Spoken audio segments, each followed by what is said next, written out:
Tuhan berkati. Kita akan belajar mengenai keluarga, ya ada parentingnya, ada pernikahannya. Saya akan skip beberapa pendahuluan, nanti akan ada waktu lebih untuk tanya jawab ya. Itu saya hadir sama istri, fotonya aja ya. Istrinya ada di Jakarta ya. Oke, kita ada di era yang semuanya berubah dengan amat sangat cepat, termasuk tuntutan-tuntutan untuk seorang suami bekerja lebih sibuk, lebih keras untuk hasil yang mungkin serupa. Belum lagi masalah pencitraan, saya lewati beberapa hal, saya baca saja ini ya, apa tuh. Orang bijak santun bicaranya, orang baik sopan perilakunya, orang pinter tepat berpikirnya, orang stres update status melulu kerjaannya ya. Jadi siapa di sini yang stres ketahuan ya. Oke, gak usah dibahas. Oke. 15 tahun lalu ke belakang, itu yang menceraikan suami. Lalu 15 tahun lalu imbang. Sekarang ini 75% perceraian yang menggugat justru istri. Lah siapa istri yang menceraikan suaminya? Ternyata 95%-nya wanita yang punya penghasilan. 5%-nya enggak punya penghasilan. Tapi sudah enggak tahan lagi hidup sama Herodes satu itu. Ya, daripada dihajar, diamuk, pulang kampung dah enggak punya penghasilan. Itu hanya 5%. Jadi yang 95% penggugat cerai dari 75% kasus perceraian, ya, katakanlah 100 kasus, 75 kasus yang 70% yang menggugat tuh istri. Nah istri yang menceraikan suaminya itu yang mana? 95%-nya yang punya penghasilan. Oke, siapa di sini wanita punya penghasilan? Angkat tangan dulu. Wanita punya penghasilan angkat tangan? Oke, bapak sebelahmu angkat tangan. Dia makhluk berbahaya Pak. Baik-baik sama satu itu ya. Karena kalau dia punya penghasilan, dia bisa berkata begini, aku gak butuh kamu gitu, tepat sekali. Gak butuh, karena dia bisa bekerja sendiri. Dia bisa hidup sendiri, dia bayar kontrakan sendiri, dia beli mobil sendiri. Gak perlu suaminya. Jadi bapak perlu baik-baik sama makhluk hidup satu itu ya. Baik-baik sama dia, baik-baik sama dia, baik-baik sama dia, baik-baik sama dia. Jangan sampai dia masuk yang 75% itu. Ada masalah lain yang nanti kita bisa perdalam ditanya jawab, yang pasti sekarang ini banyak orang tua tuh ketemu saya, aduh Pak Jarod saya seneng banget Pak, anak saya punya pacar Pak. Gitu. Kok seneng, aduh saya pikir gitu ya, saya pikir gitu ya, dia homo, saya pikir dia lesbi, tapi kan gak enak ngomong sama anak nanya-nanya gitu ya. Tapi anak saya cewek Pak, temannya cewek juga Pak, tapi temannya maco banget Pak gitu ya kan. Begitu anaknya punya pacar, aduh lega gitu ya. Itu berbeda dengan 10-15 tahun yang lalu. Hari-hari ini Indonesia pun juga banyak orang yang diam-diam LGBT. Kalau di luar negeri bukan diam-diam lagi, ya udah terang-terangan. Ya kita lewati hal ini, sekarang kita masuk di pernikahan. Kenapa sih kita bahas pernikahan? Ada jurnal namanya Honeymoon Effect. Itu menarik ya. Itu jurnal itu melaporkan orang pacaran itu sehat-sehat. Jurnal lain melaporkan bahwa orang yang tidur berhadap-hadapan di sebelahnya orang yang dicintainya, itu umurnya panjang-panjang. Dan dalam jurnal yang sama, orang pacaran sehat-sehat, orang menikah itu penyakitan. Jadi 90% sakit itu dipicu, ya misalnya bisa sih inflamasi. Tapi kenapa terjadi inflamasi? Karena stres. Jadi kita cukup dengan 200 mg vitamin C sebenarnya. Tapi kenapa semua dosis itu 1000 mg? Bahkan sehari suruh 2 kali. Kok enggak cuma 200? Karena radikal bebas dalam tubuh itu luar biasa. Ya memang radikal bebas dipicu oleh timbel, misalnya Indonesia ini kan bukan negara maju. Mau kayanya kaya apapun juga, selama masih ada pertalite dan solar, nggak bisa pindah negara maju. Karena syarat jadi negara maju itu bukan cuma penduduknya kaya, income-nya banyak. Lingkungannya bersih apa enggak? Anda ke Jerman, di pinggir jalan raya, tarik nafas, seger banget, enggak ada pertalite, enggak ada solar. Gitu ya. Jadi adanya pertalite dan solar itu membuat pembakaran itu mengeluarkan polutan. Ya, timbel, merkuri, arsenik. Besok yang ikut tes, saya tes tubuh Anda. Ketahuan, ada enggak timbelnya gitu ya. Ada enggak arseniknya. Tapi saya punya cara untuk mengeluarkannya. Tapi itu memicu, polutan itu memicu inflamasi, memicu radikal bebas dalam tubuh. Jadi radikal bebas dalam tubuh bisa dipicu oleh polutan, betul. Tapi yang lebih memicu lagi adalah stres. Nah, kapan orang mulai stres? Ketika mulai menikah. Makanya orang pacaran sehat. Kalau besok hari Sabtu kebaktian pemuda, itu pasti kelihatannya wajahnya itu berseri-seri, penuh pengharapan, mencari cinta. Yang sudah menikah itu wajahnya mengerikan, saudara. Penuh penderitaan, saudara. Nah, jadi inilah yang disebut dengan dunia yang terluka. Jadi orang-orang menikah itu sakit-sakit, saudara. Kenapa kok orang menikah penyakitan gitu ya? Kecuali Jarod Wijanarko. Orang menikah itu, aduh gitu ya. Ya stres lah gitu ya. Karena stres itu memicu inflamasi. Stres itu membuat hormon itu kacau. Padahal hormon itu mengatur kesehatan. Hormon itu mengatur metabolisme. Satu hormon itu bisa memengaruhi 5 organ. Anda masuk ke Google aja, hormon penopang kesehatan. Muncul tuh endorfin, ya kan, serotonin, melatonin. Waduh, satu hormon mempengaruhi banyak sekali organ. Tapi hormon itu dipengaruhi oleh perasaan.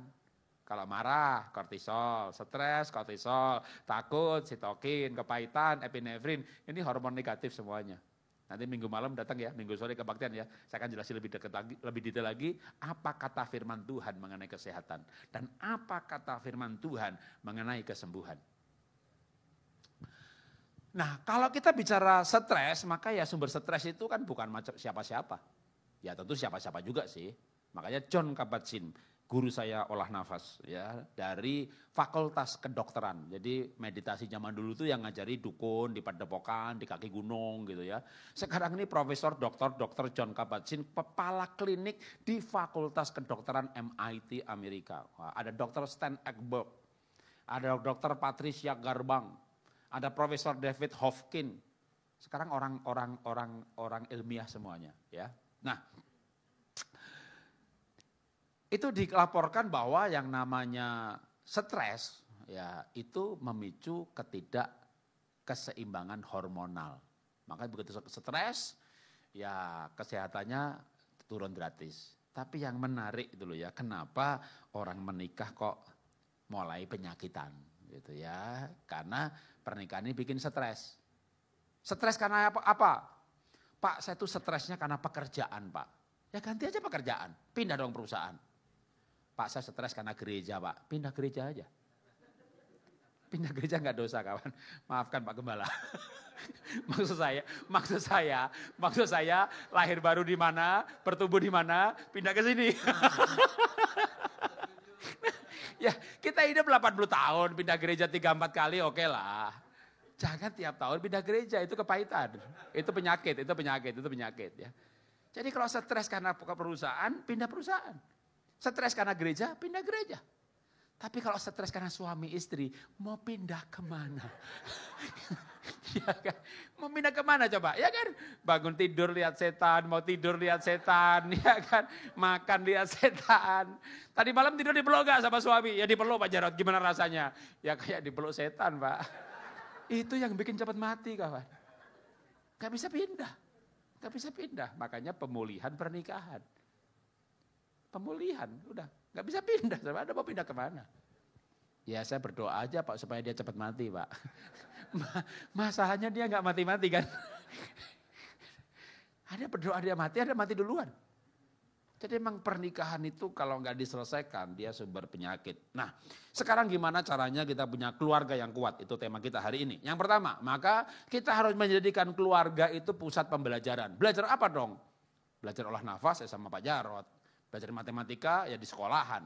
Maka di rumah itu belajar bahwa Tuhan ada, Tuhan hidup, Tuhan baik, Tuhan penebus dosa, Tuhan penolong. Kalau teologis ya di sekolah Alkitab saja. Makanya Alkitab mengamanahkan kepada bapak sebenarnya. Ya, hai bapak-bapak, jangan sakiti hati anakmu, tapi didik mereka dalam ajaran dan nasihat Tuhan. Hai bapak-bapak, jangan tawarkan hati anakmu, tapi didik mereka. Musa kumpulkan para laki-laki di Ulangan pasal 6. Dan kepada para laki-laki itu Musa berkata, sampaikanlah firman Tuhan ini berkali-kali, berulang-ulang, waktu duduk, waktu berbaring, waktu dalam perjalanan. Tidak ada satu ayat pun dari Kejadian sampai Wahyu, hei ibu didik anakmu. Makanya kalau Israel itu patriarkal. Jadi didik anak itu ayah. Mendidik itu adalah benar dan salah, norma etika, standar kebenaran. Itu harusnya tongkat komando di ayah. Ya, kalau ibu nanti ada ayatnya yang lain lagi, tapi bapak itu mendidik, ya. Kecuali keluarga yang tidak ideal. Maka ibu didik anaknya, bapaknya ya mungkin lagi main judi, mungkin lagi mabuk, mungkin lagi dugem, mungkin lagi main gereja-gerejaan, sibuk di gereja, nggak didik anaknya, main perusahaan-perusahaan, sibuk bisnis, ya. Jadi dia cuma suami-suamian tapi nggak bapak-bapakan. Tapi Alkitab mengajarkan didik anak itu ayah. Kalau yang menemukan, Pak saya ada ketemu Pak ini, hei ibu didik anakmu gitu, tak kasih buku saya gratis. Enggak ada ayatnya ya. Didik anak itu ayah. Tapi kalau keluarga tidak ideal, karena memang kita tinggal di sorga, kita tinggal di Batam. Dan di Batam itu kayaknya bukan sorga deh ya. Maka tidak ideal ya, suaminya enggak lahir baru, enggak bertobat, ya enggak apa-apa, ibu didik. Tapi itu tidak ideal ya.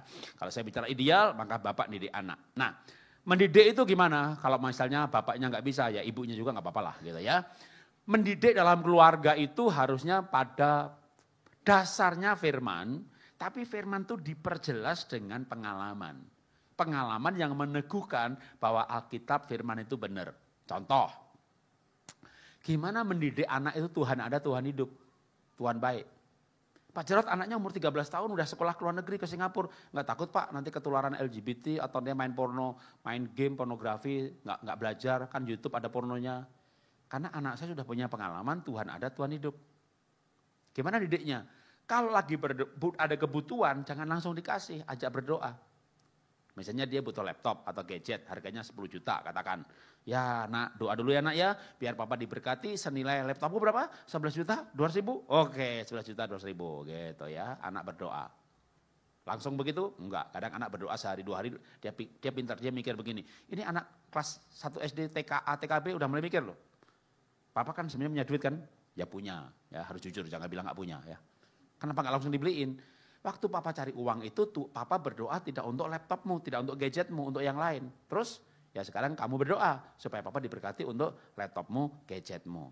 Papa, gimana taunya Tuhan tuh jawab doaku? Papa ini punya penghasilan rata-rata misalnya ya, sebulan 20 juta. Nanti kalau tambah 22, nah 2 jutanya buat kamu gitu ya. 25, 3-nya buat kamu. Bapak ibu sendiri akan kaget loh. Kalau Tuhan kasih mujizat, bonus, komisi, bonus kejutan, hadiah kejutan, komisi kejutan, omset kejutan. Tiba-tiba bulan itu ada naik 11 juta 200 ribu persis harganya anak. Kadang kita tuh orang tua ngajari anak berdoa. Orang tua kaget loh doanya dijawab. Pendeta aja bisa ngajari jemaat aja berdoa. Pendetanya kaget loh kok dijawab ya doanya. Yang ngajari sudah berdoa. Kagak dijawab-jawab. Maka waktu orang tua ngajari anaknya berdoa, sebenarnya orang tua juga sedang belajar berdoa loh. Akhirnya sekeluarga punya pengalaman, Tuhan jawab doa ya. Dan doanya bisa apa saja. Contoh kisah nyata. Waktu anak saya masih kecil, saya bikin keluarga itu adil. Anak saya 3, nggak ada istilahnya, laki-laki ngalah sama perempuan. Nanti yang laki-laki menyesal sebagai laki-laki, lalu membayangkan enak jadi perempuan, berpikir enak jadi perempuan, bayangin jadi perempuan, pakai baju perempuan, maka si hormon laki-laki, si kelamin laki-laki, si anak laki-laki ini bisa produksi hormon estrogen. Semua manusia punya potensi LGBT. Kalau dia membayangkan menjadi kelamin jenis yang lain dan menyesali kelaminnya. Maka tidak boleh menyuruh anak laki-laki ngalah sama perempuan. Laki-laki harus ngalah. Mana ada ayatnya? Yang salah yang ngalah, yang salah yang minta maaf. Maka saya bikin keluarga saya itu adil. Saya naik mobil, maka 3 anak saya itu siapa yang di sebelah saya. Itu pun saya gilir. Sabtu ini ke mall yang mana? Saya gilir siapa yang ngambil keputusan. Libur Natal, libur tahun baru, libur sekolah, libur lebaran, pokoknya tiap kali liburan. Libur kemana saya gilir keputusan yang diambil oleh usulnya siapa. Kita ajari anak berani ngambil keputusan.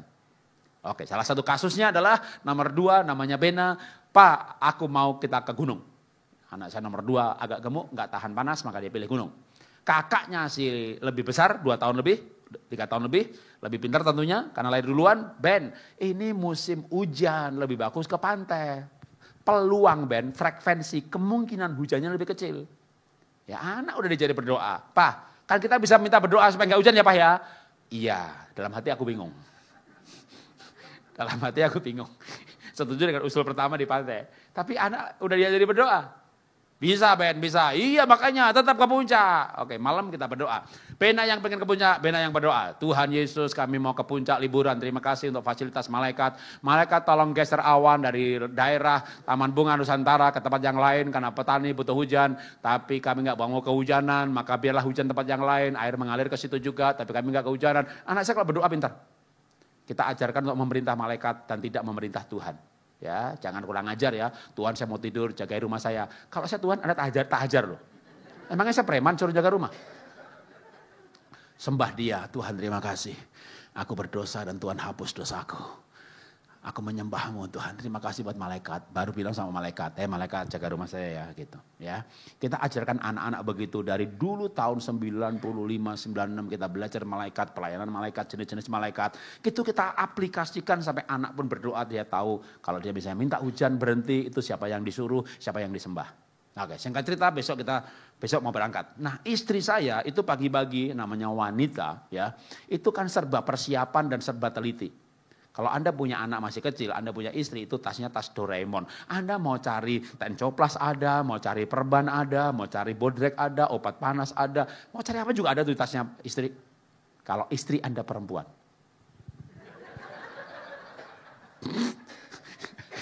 Dan istri saya perempuan. Ya dengan pola seperti itu, begitu mau berangkat, waduh, ayo anak-anak belajar tahu jawab, bawa payung masing-masing. Anak saya protes loh, si Bena. Ma, kita udah berdoa minta tidak hujan, jadi nggak usah bawa payung. Kalau bawa payung berarti nggak beriman. Betul kan Pak? Aku bingung.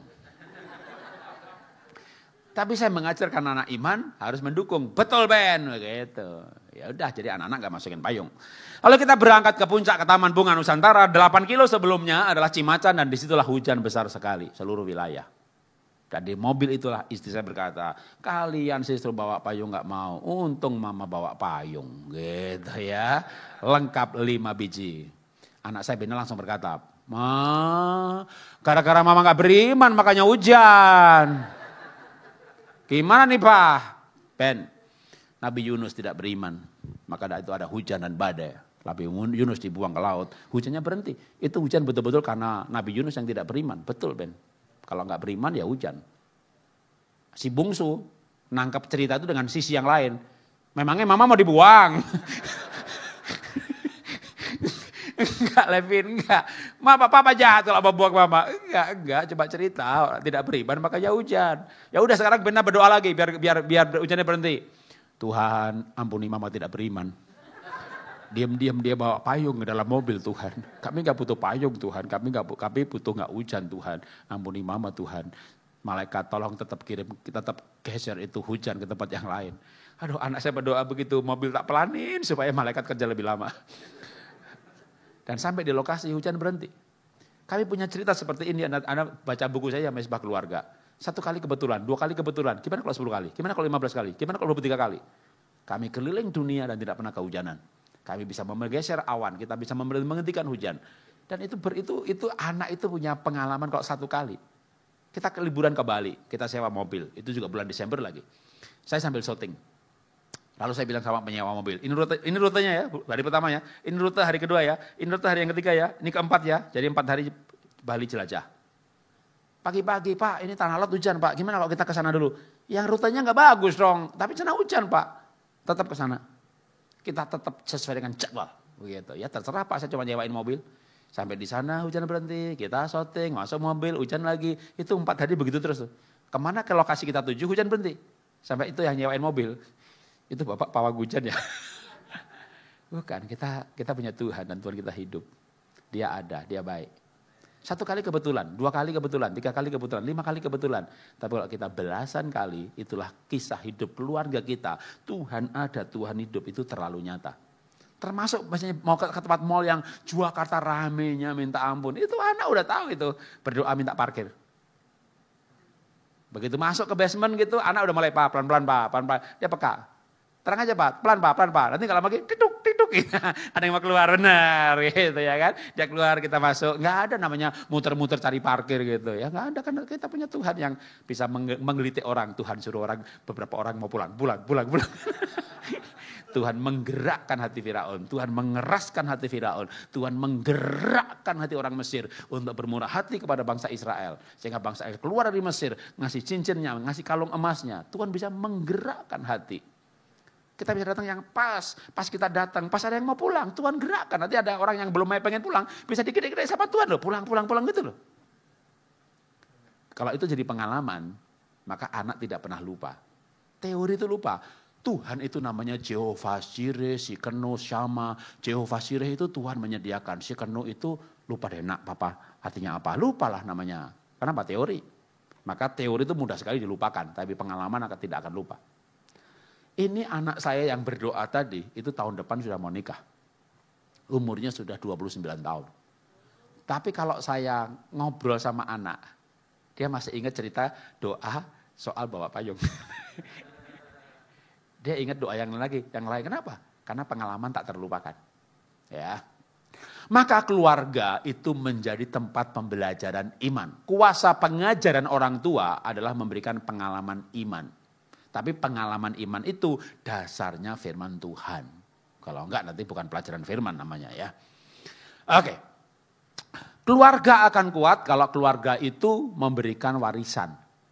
Ya, warisan apa? Ya kalau punya emas ya boleh juga. Saya pengen juga sih mewariskan kekayaan kepada anak-anak. Tapi ceritanya sedikit berbeda ya. Oke, saya lewatin dulu. Oke, mungkin saya kasih cerita dulu aja. Tahun 90 saya merantau ke Jakarta, menikah, tinggal di pinggir kuburan, 6 kali 6 meter persegi, rumah petak, sebelah saya tukang sabu, sebelah saya tukang bakso, lompat parit, kebun pisang, pinggir kuburan, itulah rumah yang saya kontrak tahun 90. 450.000 untuk 6 bulan. Rata-rata kontrak rumah di Jakarta tahun 90 itu ya 15 juta untuk 1 tahun. Kami pilih yang 450.000, bayarnya per 6 bulan, dapatnya pinggir kuburan. Karena memang saya orang yang hidup dari bawah. Singkat cerita saya kerja di Astra 3 tahun, lalu bisa buka usaha sendiri karena tahun pertama udah salesman terbaik, tahun kedua marketing terbaik, tahun ketiga begitu lagi, lalu keluar buka usaha sendiri.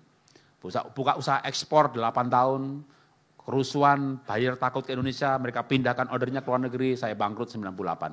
Tapi buka toko, di mana ada Ramayana, saya ada toko saya di situ. Sekarang Ramayana tutup, ya. Saya pernah punya 32 toko, shop in shop. Buka pabrik, tutup, gagal. Sebenarnya nggak gagal sih, saya jual sahamnya karena ribet, untungnya nggak seberapa. Buka grosir, tutup juga. Saya jatuh bangun dalam usaha. Singkat cerita, IFA Dasyat kami bangun, ya. Pernah juga ada stokisnya di Batam, kami punya stokis di 200 kabupaten. Saya punya pegawai 300-an, gaji pegawai aja 3,5 miliar per bulan. Itu puncak kejayaan kami di 2016. Saya punya kantor di BSD itu halamannya 2 hektar, 1 meternya 12 juta, Anda hitung sendiri. Itulah kenapa saya bisa bangun rumah juga dengan rumah yang besar, halamannya 1.500 meter, per meternya 200 juta Kak. 20 miliar untuk rumahnya, di luar bangunannya. Maka saya bermimpi go public. Sebelum go public, 2019, millennial kills everything, platform datang. Kami nyungsep. 2020 pandemi datang, kami bangkrut pilot. Bahkan akhirnya saya punya utang, 2020 itu saya punya utang 18 miliar. Ruginya totalnya 260 miliar, itu yang saya alami 2019-2020. Maka walaupun sudah lepas obat insulin dari tahun 2009, 2019 gula saya naik lagi 500-600. Walaupun makannya ketat, olahraga rutin. Tapi ya gimana, rugi 260 miliar, saya punya utang lagi 18 miliar. Dikejar debt collector, waduh bangkrut 1 kata, prosesnya 2 tahun, demo buruh segala macam, gula saya naik lagi. Dan pasti saya gagal mewariskan perusahaan kepada anak. Waktu itu si bungsu belum selesai kuliah. Jadi untuk menyelesaikan kuliahnya yang di Melbourne, mahalnya minta ampun. Itu istri jual cincin, jual kalung, saya jual mobil, semuanya dijualin. Deposito cair sebelum waktunya. Belum lagi untuk yayasan segala macam. Waduh, habis-habisan deh. Masih bersyukur ya istri saya itu punya simpenan emas 61 kilo. Itu aja yang bersyukurnya ya. Mas Jarot.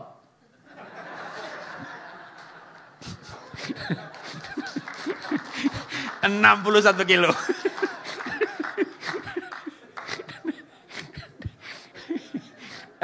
Besok saya cerita lagi soal jatuh bangun, nyungsep dan segala macam ya.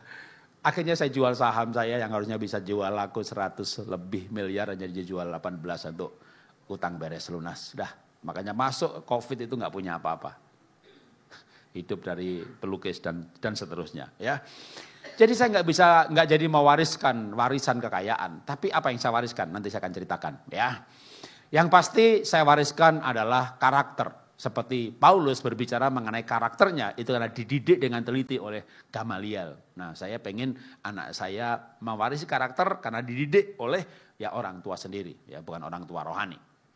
Sehingga rumah yang pertama menjadi tadi adalah learning center, belajar iman. Yang kedua, tempat belajar karakter atau kerajinan paling tidak, ya, yang terwakili oleh kerajinan, kerja keras, rajin, ya.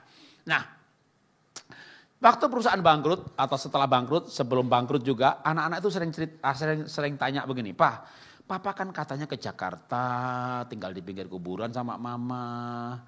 Kok gimana ya kita punya kolam renang, kita punya sekolah aja 2. Rumah kita gede banget begini. Papa dulu punya perusahaan, walaupun sekarang bangkrut. Itu ceritanya gimana Pak? Papa kok aku masih gak nyambung. Orang miskin kok bisa punya ini, punya itu. Nah akhirnya perusahaannya bangkrut, tapi ceritanya itu pun warisan. Nah, Papa ini orang miskin, kenapa bisa punya perusahaan, punya saham 50%? Karena Papa ini orang miskin, tapi jujurnya radikal, rajinnya luar biasa. Maka tahun 92 ada orang kaya raya, ngelihat miskin, rajin, jujur, itu kasihan, dimodali, buka usaha, setor badan, tapi dapat saham 50%. Karena miskin, rajin, jujur. Miskin, males, maling. Orang kaya berkata, salibkan dia. Jadi integritas lebih penting ya Pak ya, daripada pengetahuan, daripada kemampuan, daripada knowledge. Nah kamu di Singapura, kamu pelajar. Anak saya dapat beasiswa, anak saya itu kelas 1 SD sampai 3 SMP, ranking 1 terus. 3 SMP menang Asian Scholarship, 100 orang pandai Asia dikumpulkan di Singapura. Dari 100 orang masih masuk 10 terbaik. Maka biasa sekolahnya gratis. Karena pinter, asramanya gratis. Lebih pinter lagi, tiap bulan $1.200 dari sektri sampai lulus kuliah. Boleh tepuk tangan bagi Tuhan juga nggak apa-apa. Mereka anak-anak yang pinter. Tapi saya bilang, pinter itu biasa. Nah, di dunia ini banyak orang pinter. Kalau kamu cuma mengandalkan kepinteran, saingannya banyak. Orang pinter banyak, tapi orang jujur sedikit.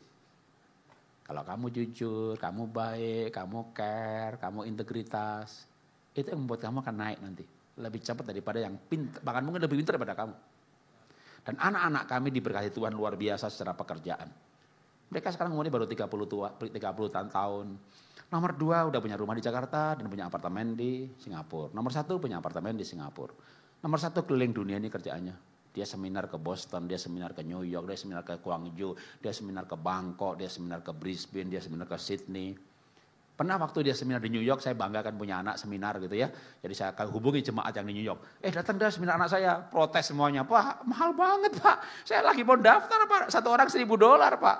Saya nggak tahu, saya hubungi anak saya. Bener tuh seminar kamu 1 orang $1.000. Ya iyalah Pak, kan tiketku dibayar berapa, hotelku berapa. Belum lagi aku itu Pak, kalau 1 sesi ya $20.000, 3 sesi ya $60.000. Kalau enggak gimana aku bisa beli apartemen di tengah kota di Singapura yang bisa jalan kaki ke Vivo City gitu ya. Jadi ya kalau anak-anak kami itu anak-anak yang diberkati. Tapi kalau saya suruh cerita, kunci mereka diberkati bukan hanya pinternya sih. Pinternya memang pinter, kalau enggak dapat Asian Scholarship. Tapi lebih kepada karakternya. Mereka mewarisi karakter. Oke. Lewatin saja hal ini, yang ketiga. Nah, kalau tadi saya bilang ayah itu mendidik, ibu itu mengasuh, baru ada ayatnya. Jadi kalau ayah itu mendidik anak, kalau ibu itu mengasuh. Mendidik itu gini loh, benar, salah, moral, etika, itu namanya mendidik. Prinsipnya, dasar kebenarannya, keputusan besar, kita gereja di mana, anak sekolah di mana, itu ayah. Tapi dampingi bikin PR, belajar, makan apa, nemeni tidur, itu mengasuh.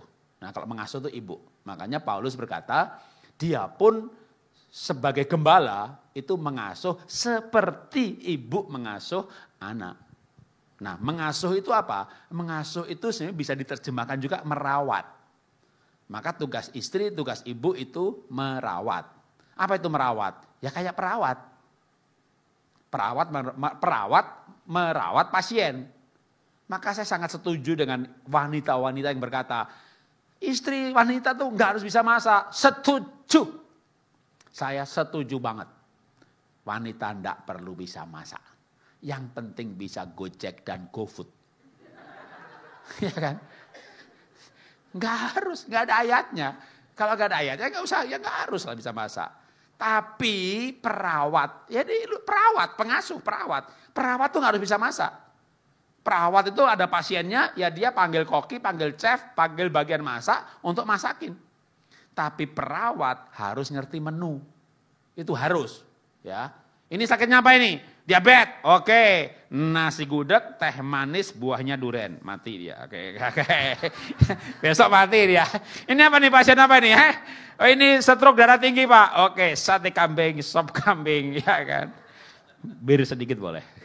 Besok mati dia. Itu kalau ada rumah sakit seperti itu, mungkin laku loh saudara. Ya, jadi kan ibu-ibu bisa ngirim suaminya masuk ke situ kan. Biar Herodes mati ya. Atau mertua kirim ke situ ya. Jadi perawat itu gak harus bisa masak, tapi harus ngerti menu. Kenapa? Ibu-ibu harus ngerti menu, istri harus ngerti menu. Karena dosa pertama di muka bumi itu salah menu. Dosa pertama di muka bumi itu salah menu. Tuhan tuh bilang sama Adam, ini jangan dimakan. Kalau makan kamu mati. Lalu Hawa kasih Adam makanan itu. Makanya suami-suami hati-hati dengan istrimu. Dia mungkin ingin kalian mati. Lah namanya Adam, dikasih makan juga mau, dasar laki-laki. Bapak-bapak, hati-hati ya, makhluk sebelahmu ya, hati-hati loh, hati-hati.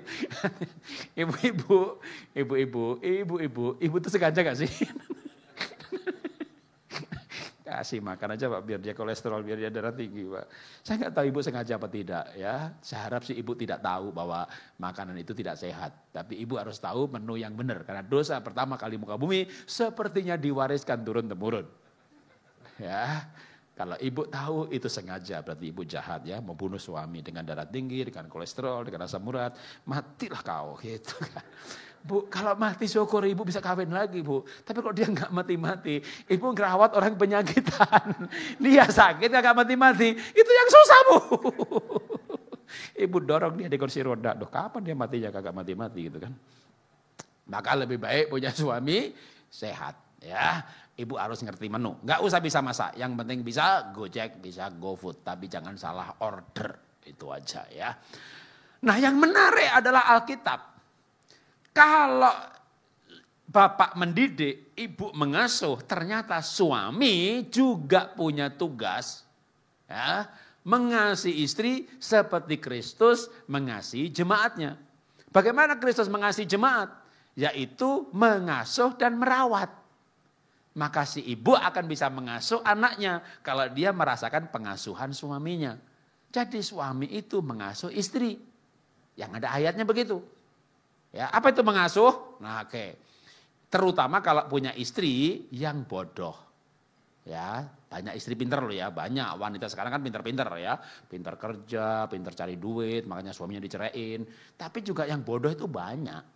Makanya bapak itu banyak bilang, Pak Jarod, istri saya itu Pak goblok gitu loh Pak. Kayak gak punya otak gitu Pak gitu ya.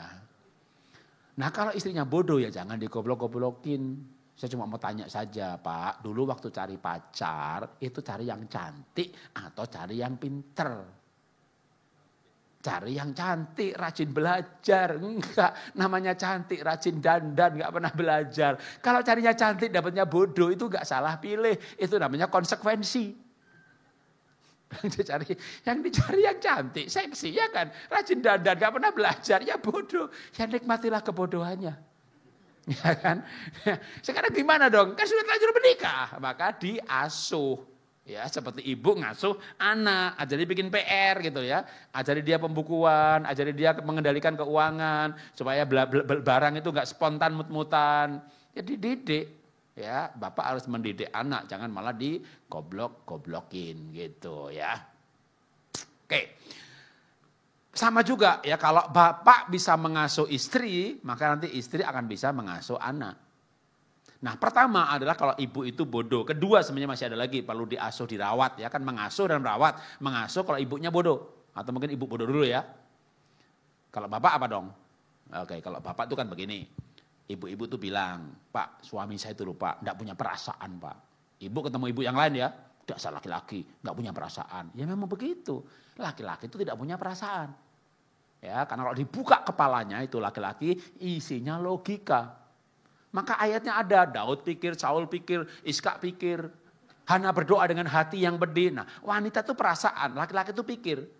Saya pikir loh Ma, itu anak saya pukul tuh biar dia tahu peraturan. Tapi saya rasa loh Pak, kamu mukulnya terlalu keras Pak. Tapi saya pikir-pikir loh Ma, tapi saya rasa loh Pak. Saya pikir Ma, anak kita sekolahkan ke Singapura. Tapi saya rasa loh Pak, di Batam juga bagus. Tapi saya pikir loh Ma, tapi saya rasa loh Pak. Papa, saya rasa mamahmu tuh gak suka sama aku. Kamu tuh jangan berpikir yang negatif. Kamu tuh gak merasakan yang kurasakan. Pak Jarod, suami saya selingkuh Pak. Yakin Bu? Yakin Pak Jarod. Ngelihat Bu? Tidak Pak Jarod. Mergoki Bu? Tidak Pak Jarod. Dari mana Ibu tahu kalau suami selingkuh? Saya bisa merasakannya. Jadi laki-laki, wanita itu memang makhluk perasaan. Ya, kalau laki-laki makhluk pikiran. Jadi kalau ibu berkata, dasar laki-laki, suami saya tuh nggak punya perasaan. Memang Bu, laki-laki itu kagak punya perasaan. Buka kepalanya, itu pikiran semuanya. Tapi Bapak harus tahu, wanita itu makhluk perasaan. Buka kepalanya, kagak ada otaknya Pak. Itu adanya perasaan semuanya itu. Ya otaknya ada, tapi bagian perasaan. Nggak ada logikanya Pak. Makanya Bapak marah. Dimana sih otakmu itu, dimana sih otakmu itu, dimana sih? Karena dia nggak punya otak Pak. Dia punyanya perasaan. Lah coba ini makhluk pikiran nikah sama makhluk perasaan. Ya sudahlah saya pikir Pak, tapi saya rasa lupa. Tapi saya pikir-pikir Pak, tapi saya rasa lupa. Tapi saya pikir, tapi saya rasa. Pikir sama rasa menikah, nggak pernah ketemu. Gimana ketemunya? Kembali waktu pacaran dulu ketemu itu. Karena waktu pacaran ada cinta. Cinta itu mempertemukan perasaan sama pikiran. Selama ada cinta, nggak masalah perbedaan ini. Begitu nggak ada cinta, wah sudah.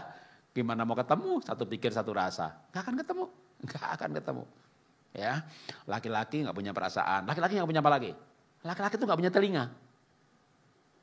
Ibu lihat suamimu sebelahnya, lihat telinganya, lalu berkata begini, oh kata Pak Jarod cuma aksesoris ya itu ya. Ya gitu, itu dia, itu telinga laki-laki itu kagak ada fungsinya. Laki-laki punyanya mata, makanya Daud melihat, wah Batseba, wah. Itu laki-laki punya mata. Laki-laki punya perut. Kalau wanita punya mulut, ini makanannya terasa, ini jahenya terasa. Laki-laki nggak ngerti rasa, oh cemplungin. Dia punyanya perut. Dia punya perut. Kalau wanita punya rasa, laki-laki nggak punya. Wanita nah baru telinga ya, laki-laki nggak punya telinga. Wanita telinganya luar biasa, masuk ke telinga, masuk ke hati, diproses di hati. Wong dia punya perasaan, diproses tuh, wih mulek itu. Kalau belum dikeluarkan lagi mulek gitu. Makanya dia suka bercerita. Kalau laki-laki itu nggak suka gosip. Kenapa nggak suka gosip? Karena waktu didengerin aja kagak. Ya kan? Jadi gimana mau keluar lagi? Ya kan? Denger aja kagak. Kalau itu laki-laki itu ini ya Pak ya, masuk telinga kiri, keluar telinga kanan. Masuk telinga kiri, keluar lagi kiri, lewat juga kagak. Kalau wanita masuk telinga kiri, masuk ke hati, mulek. Waduh, kalau belum keluar itu kayak orang laki-laki belum makan. Nah repotnya pernikahan itu laki-laki belum makan pulang ke rumah ketemu istri yang belum ngomong. Karena wanita kalau belum ngomong 5.000 kata, waduh dia butuh 5.000 kata baru jinak dia. Sedangkan laki-laki kalau makan baru jinak. Maka firman Tuhan berkata Tuhanmu perut. Tapi kalau laki-laki makan dia baik hati. Makanya ada Esau dikasih makan, diminta sulung dikasih dia. Makanya ibu-ibu kalau suami pulang jangan diajak ngomong, dikasih makan dulu. Baru ngomong. Tuhan Yesus jadi manusia itu laki-laki. Maka ada ayatnya, tuh Yesus di sebuah rumah, ia makan di situ, lalu berbicara. Yesus di rumah Sakeus, dia makan lalu mengajar. Yesus di rumah kepala ibadah, dia makan di situ lalu dia berbicara. Muridnya bertanya, dia menjawab. Yesus di situ makan, baru bicara. Makan, itu ada 11 ayat loh. Ditambah Yesus bangkit dari kubur, lalu dia pergi ke rumah muridnya. Lalu dia bertanya, ada ikan? Karena dia laki-laki.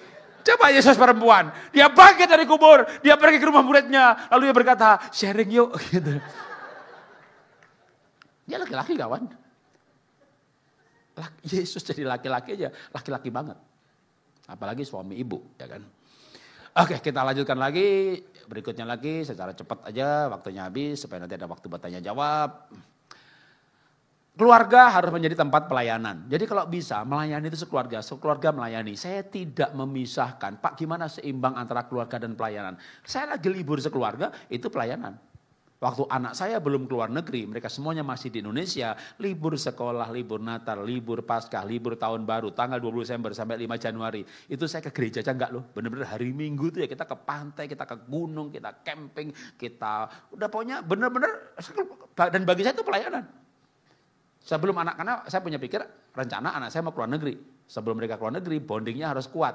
Maka liburan itu betul-betul bagi saya itu liburan bener. Hari Minggu ya gak ke gereja bagi saya. Karena bagi saya Tuhan itu di mana-mana. Mungkin agak sedikit berbeda dengan konsep gereja mengenai hal ini. Tapi saya punya konsep ya saya harus melayani keluarga. Saya gak mau kehilangan anak-anak saya. Ya. Jadi bagi saya keluarga itu ya pelayanan juga. Bahkan pusat pelayanan. Lalu dengan sekeluarga, nah saya sedikit cerita, ya tabrak sedikit waktunya. Waktu saya belum bangkrut, anak saya kan 3 SMP itu 2 di Singapura, 1 di Australia. Tapi kalau mereka liburan, itu saya bawa pelayanan ke pedalaman. Jadi ini kita lagi pelayanan ke Mentawai misalnya. Kita bawa juga ke pedalaman Sulawesi, kita bawa juga ke Papua. Tapi ini foto-foto waktu di Mentawai. Jadi kalau pelayanan di sana itu ya mendarat, udah jalan kaki. Naik kapal itu bukan kapal kayak Batam Singapura 40 menit ya. Kapal kayu yang jam 7 malam berangkat, jam 5 pagi baru sampai Mentawai itu. Jadi 10 jam di tengah laut, kerengkat. Kapal kayu bunyinya kan begitu. Ya. Lalu sampai di sana kita pelayanan ya kemana-mana jalan kaki gitu ya. Nah waktu kita ke pedalaman itu anak ngelihat gimana saya bangun sekolah TK di pedalaman. Tiap tahun kita bangun 1, 2, sampai 3 sekolah. Saya udah bangun 32 sekolah selama saya hidup sampai tahun ini ya. Sebelum bangkrut itu 29 sekolah. Pas bangkrut nanti saya mau cerita. Setiap sekolah yang kita bangun di pedalaman itu biaya operasional bulanannya kita tombokin tiap bulan dari tahun 98 sampai hari ini. Nah waktu bangkrut, waduh sebelum saya bangkrut bangun 2 sekolah tiap tahun sama subsidi biaya operasional sekolah itu setahun tuh kira-kira 1,2, 1,5 M lah. Tapi bagi saya itu perpuluhan kedua. Jadi ada perpuluhan kedua. Tapi begitu bangkrut coba, begitu bangkrut itu jadi gede banget tuh nilainya. Tapi sampai detik ini nggak pernah berhenti tiap bulan, walaupun saya bangkrut ya. Besok hari Minggu sore saya cerita gimana saya bangkrut dan nyumbang itu rasanya berat sampai frozen shoulder.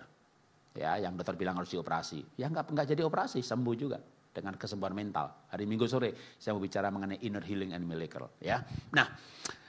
Yang saya mau ceritakan sekarang adalah waktu bangkrut itu anak tanya, Pak gimana pedalaman? Nah itu dia nak. Kalau papa mama berdua hidup lah pokoknya. Kan waktu COVID itu 2 tahun setelah bangkrut kan saya ngelukis. 1 bulan saya bisa ngelukis 4, 5 lukisan, 6 lukisan. Selama 2 tahun pandemi saya jual 162 lukisan.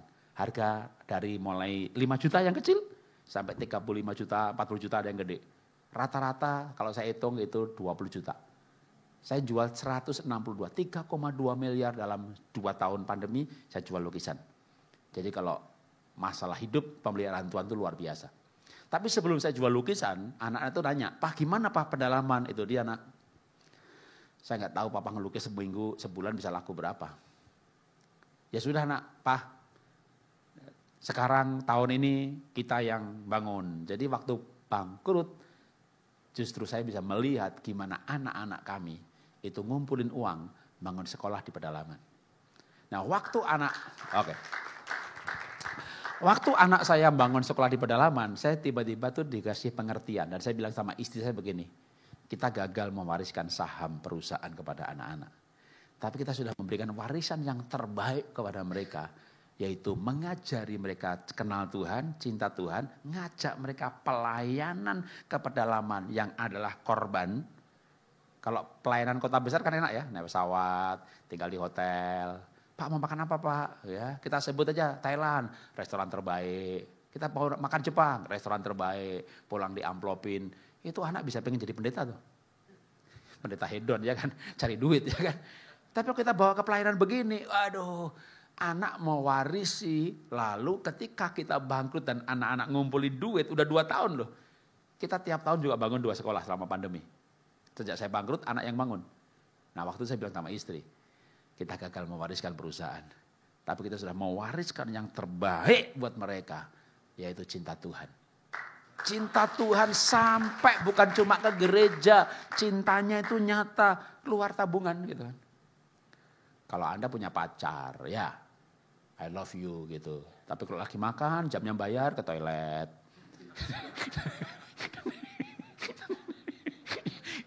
Ya dia gak cinta, dia memanfaatkan Anda kan gitu ya. Cinta itu korban gitu ya. Dan saya yakin banget anak kita cinta Tuhan dan kita yakin kita tidak menyesal kalau tidak mewariskan perusahaan, kita sudah mewariskan nilai hidup ya. Oke, itu yang saya bisa sampaikan hari ini ya. Kita masuk di talk show supaya nanti kita bisa perdalam ya. Sebenarnya kalau bahan mah gak ada habisnya ya. Tapi memang ini bahan seminar yang panjang banget. Kita ada waktu buat tanya jawab, saya kembalikan ke moderator, mengatur untuk tanya jawabnya. Ya, oke.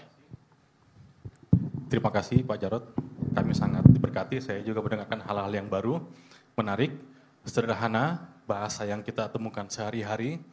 Dan sekarang kita boleh buka sesi tanya jawab. Yang mau bertanya, boleh angkat tangan segera. Baik. Sebentar ya, ada di depan satu Bapak, silakan berdiri Pak. Salam. Shalom. Puji Tuhan. Memang Pak, saya lihat wanita ini ada cerita lah. Kalau misalnya nanti kita di hari kiamat itu kata dia, mungkin lebih banyak sedikit wanita di neraka. Ini cerita Pak. Tapi saya lihat ia juga awalnya bikin kita dosa ini kan wanita. Betul kan Pak? Terus waktu, anggaplah saya misalnya Adam, ini Siti Hawa misalnya kan. Makan Pak, saya makan. Begitu saya makan langsung dijatuhkan oleh, lalu saya tahu saya ini berdosa karena istri yang dikasih Tuhan. Saya bilang, saya meresahkan. Tapi Tuhan sudah tahu, oh kamu sudah mengaku karena istrimu, kamu tadi makan kulit, dia kamu makan langsung katanya. Terus saya dihukum Tuhan misalnya 40 tahun baru saya ketemu dengan istri saya, istri Hawa. Itu namanya Jabal Rahmah, ada di Mekah itu Pak. Terus yang kedua Pak, yang saya tanyakan lagi, ini satu urusan wanita tadi. Nah, Nabi Salomo istrinya 1000. Nabi Daud pernah tergelincir oleh Betseba, wanita cantik sekali Pak. Terus yang ketiga, memang hamba Tuhan atau gembala pun ada gara-gara pembantunya dia tergelincir. Ada pula pendeta ini, gembala itu dia diceraikannya. Ada yang bagaimana kalau ada yang dipakainya 2, sedangkan kita kata Allah itu, Tuhan itu, kamu harus bisa menikah apabila mati dia katanya. Tapi ada orang misalnya gembala 2 istri ini. Itu gimana itu Pak menurut Bapak? Itu pertanyaan saya Pak. Oke, ya. Yang pertama Adam Hawa dulu ya. Yang dosa pertama kali Adam atau Hawa? Yang dosa di kitab Kejadian, ceritanya itu yang ngambil buahnya makan duluan itu siapa? Ya, pokoknya ayatnya begini kan. Lalu Hawa kan ketemu ular, lalu dicobai, lalu itu menarik hati. Ya, hati perempuan lebih kuat perasaan ya. Akhirnya Hawa makan. Lalu dikatakan Hawa memberikan kepada Adam. Ya. Kitab Roma. Karena dosa satu orang yaitu titik-titik saya nggak sebut. Ya, maka semua orang berdosa. Tapi oleh satu orang benar. Ya, walaupun Tuhan Yesus pada mulanya firman, firman itu bersama Allah, dan firman itu adalah Allah, firman itu menjadi manusia. Maka disebut juga manusia. Satu orang benar yaitu Yesus, maka semuanya diselamatkan. Dalam kitab Roma, karena satu orang berbuat dosa, yaitu siapa? Adam atau Hawa? Nah, di kitab Roma ditulisnya Adam. Tapi kitab Kejadian, yang dosa de facto kan Hawa. Ini ada pelajarannya sebenarnya ya. Pelajarannya adalah bapak-bapak. Bapak-bapak itu kepala, suami harus mengambil keputusan. Kalau istri mengambil keputusan dan salah, bapak juga yang salah loh. Adam juga yang disalahkan. Tapi sebenarnya ceritanya memang Hawa yang ngambil duluan. Tapi tunggu dulu. Itu dikatakan begini. Lalu Hawa memberikan buah itu kepada suaminya yang bersama-sama dengan dia. Jadi ternyata Adam Hawa itu jalan bareng. Tetapi Hawa menghadapi ular, Hawa menjawab ular. Suaminya tuh di sebelahnya, kedula. Kagak ngomong, kagak bersikap, kagak ngambil keputusan. Ini loh bapak-bapak ini jangan gak ngambil keputusan. Ngambil keputusan itu tugasnya kepala. Kalau bapak gak ngambil keputusan, nanti istri yang ngambil keputusan. Memang kadang repot juga loh. Ya gimana Pak ngambil keputusan? Wong akhirnya dihak veto juga sama istri. Coba. Bapak punya pengalaman enggak? Pak, kita makan sop ikan apa makan padang? Sop ikan, padang lah, aku pengen padang. Akhirnya kemana Pak? Akhirnya kepilihan istri juga Pak. Jadi ibu-ibu itu juga, ini tak bolak-balik dulu ya. Pak suami saya dulu Pak, enggak bisa ngambil keputusan Pak. Karena dia punya pengalaman. Percuma ngambil keputusan. Akhirnya ibu juga yang harus diikutin. Kalau nggak diikuti, marahlah, ngamuklah kan gitu kan. Pak, masak apa Pak? Ya, masak rendang atau sayur bening? Ya, rendang, susah lah Pak. Sayur bening aja ya. Ya deh. Gimana kau ini laki-laki? Gaman goyah kau. Ya sudahlah kalau itu rendang lah. Balik lagi kau makan. Jadi kita ini kadang bingung ibu-ibu ya. Jadi makanya ini perlu dua sisi yang bertobatnya. Bapak-bapak jangan jadi kayak Adam yang tidak mengambil keputusan. Belajarlah mengambil keputusan. Kenapa? Karena bapak akan harus bertanggung jawab. Singkat cerita Adam Hawa jatuh dosa. Tuhan tahu nggak yang dosa duluan Hawa? Tahu kan? Tapi akhirnya Adam Hawa merasa telanjang lalu sembunyi di balik pohon kan gitu kan. Lalu ayatnya begini. Tuhan ada di taman itu. Lalu dia berfirman kepada Adam. Adam, di manakah engkau? Kalau anggap aja ini Tuhan berjalan di taman itu. Adam di situ di balik pohon. Tuhan tahu nggak Adam di balik pohon? Jangankan di balik pohon. Kitab Mazmur berkata, Tuhan ada di sorga. Matanya mengamati hati anak manusia. Jadi jangankan Adam di balik pohon, di hati kita pun dia tahu. Lalu kenapa Tuhan mencari Adam? Itu bukan mencari sebenarnya, minta pertanggungjawaban. Kalau mencari Adam pasti ayatnya begini dong. Tuhan ada di taman itu. Dia melangkah perlahan-lahan. Dia tahu Adam di balik pohon. Lalu dia berfirman. Nah ada di situ ketahuan. Kan gitu. Kalau maksudnya mencari Adam ayatnya begitu. Tapi ayatnya tidak begitu. Karena itu maksudnya Tuhan minta pertanggungjawaban. Maka dari kisah kejatuhan Adam dan Hawa kita belajar. Ibu berikan kesempatan suami mengambil keputusan. Kasih kesempatan suami memimpin. Memimpin jadi kepala mengambil keputusan. Bapak belajarlah memimpin, belajar mengambil keputusan. Ini mesti dua sisi.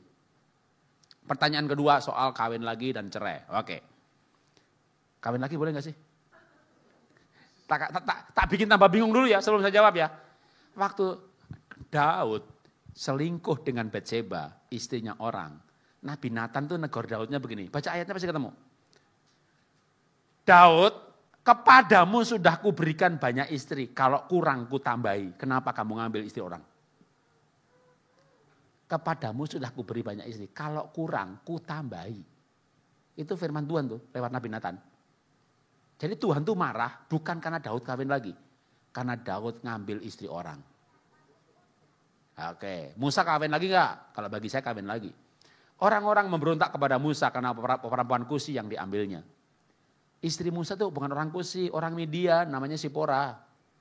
Jadi kalau ada ayat orang memberontak kepada Musa karena perempuan Kusi yang diambilnya, itulah kenapa Musa tidak tegas dalam hal monogami. Dia pun kawin lagi. Yang menarik adalah waktu Tuhan orang memberontak kepada Musa, perkara dia mengambil orang Kusi. Tuhan tuh bela Musa loh. Yang berontak malah dihukum loh. Jadi ya teman-teman, ya bapak-bapak ya, Musa kawin lagi, Tuhan bela.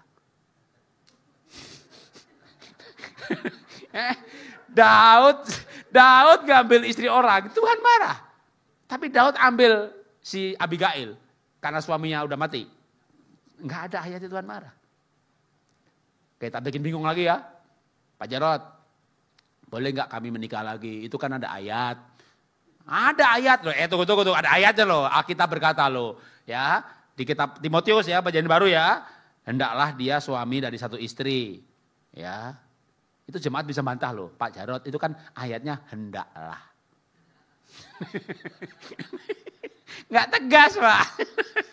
Itu pun judul perikopnya apa dong ya? Syarat diaken.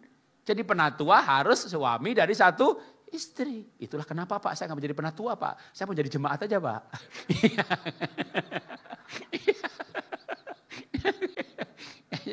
Jadi gimana nih? Jadi Pak Jarod boleh nggak saya kawin lagi Pak? Boleh.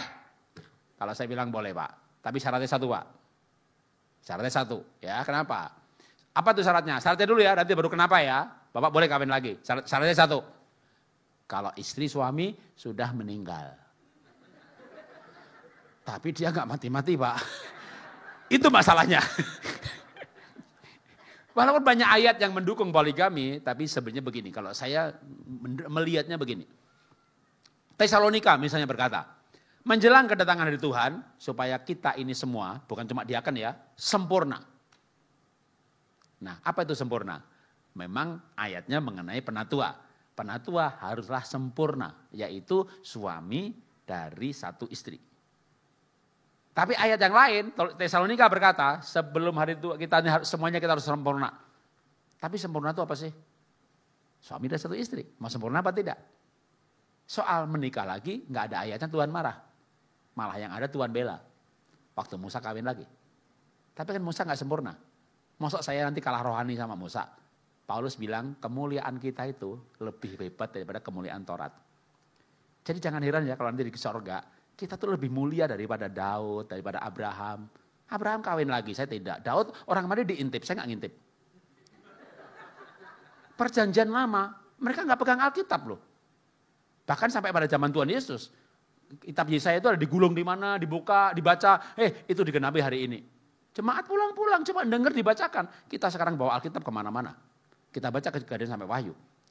Perjanjian lama, Roh Kudus turun atas Saul. Roh Tuhan mundur daripada Saul. Kita perjanjian baru, Efesus 1:13. Kita menerima Tuhan Yesus, kita dimeteraikan dengan Roh Kudus. Roh Kudus di dalam kita seperti meterai, tidak bisa dicopot. Jadi kita harus lebih rohani daripada Abraham. Pak Abraham kawin lagi, kita harus rohani daripada Abraham. Pak Daud kawin lagi, kita harus lebih rohani daripada Daud. Dan memang kita lebih rohani daripada Daud. Kalau saya berkata begitu, paling enggak bukan kita ya. Saya berani berkata, saya lebih rohani daripada Daud. Anak-anak Daud memberontak. 1 Raja-Raja 1 ayat 5. Adonia memberontak kepada Daud ayahnya. Sebab belum pernah Daud berkata kepada anaknya, mengapa engkau berbuat begitu? Daud bukan bapak yang baik. Daud pemuji penyembah yang bagus betul. Dia bukan bapak yang baik. Saya belajar dari kesalahan Daud dan saya di bapak yang lebih baik. Maka kalau saya mengajarkan, ayo kita lebih rohani daripada Daud yang kawin lagi. Ayo kita lebih rohani daripada Salomo. Aduh, Salomo baca ayatnya, Tawarik. Atau di Kidung Agung pasal 6 ayat 4. Permaisuri 80, permaisuri 60, selir 80, dan darah-darah tak terbilang banyaknya. Oke, referensinya di kitab Tawarik itu 869. Ditambah 60 tambah 80 ada jumlah, itu sebenarnya 999. Diputar jadi 66 atau sering dibulatkan 1000 gitu ya. Tepatnya 999. Ya itulah sebenarnya angka kebejatan. Kan akhirnya Salomo jatuh menyembah berhala gara-gara istrinya. Dari ceritanya Salomo yang hebat itu, matinya berakhir sebagai penyembah berhala. Dan itu karena istrinya. Maka saya lebih rohani daripada Salomo. Saya tidak akan jatuh, saya tidak akan mengakhiri hidup saya sebagai penyembah berhala. Dan saya tidak akan punya istri yang membawa saya jatuh menyembah berhala. Jadi Alkitab itu untuk kita belajar dari kesalahan mereka. Atau belajar dari yang benarnya mereka. Maka harusnya kita lebih rohani.